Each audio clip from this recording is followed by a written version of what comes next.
iguana iguana. They are variation of the common green iguana with red body, green belly, rough skin and spines covering their backs. These fascinating creatures have spiky tails, razor sharp teeth, and sizes ranging about 2 feet to 6 feet. Their remarkable eyesight allows them to detect prey or identify danger from a great distance.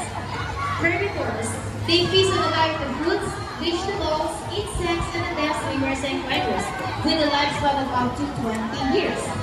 They embody resilience in the wild. So once again, our green iguana, Iggy, with trainer birds. And now we're going to meet our scaled friend, the bearded dragon. Belonging to the genus Gogona, are medium-sized lizard native to arid regions of Australia. They have fluffy body, triangular head, and distinctive bird of spiky scales. In the wild, bearded dragons are omnivores, consuming insects, vegetation, and occasionally fruits. As pets, they communicate through body language and can live up to 10 to 15 years with proper care. Though health issues like bone disease and respiratory infection can occur without proper husbandry. So once again, our bearded dragon, Boga, with trainer Regine. This time, I need an adult female volunteer. An adult female who wants to be our lucky guest for today. Just raise your hand, and trainer April will choose one.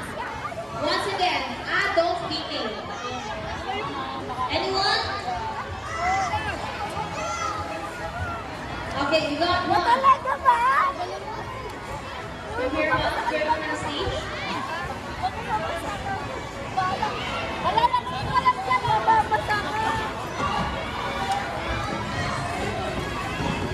Hi ma'am, good afternoon. Welcome to Manila Ocean Park. What is your name? About the round of applause for Miss Mary. Okay, Miss Mary, another question. Do you have any idea what animals are going up next? Any idea? Okay, let me share to you. The next animal that you're about to see is very thin, very soft, very gentle, and very lovable. In fact, she loves to have people just like you. So are you ready to meet her? Ready? Okay, so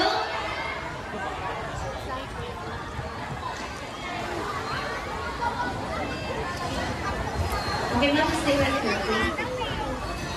Ladies and gentlemen.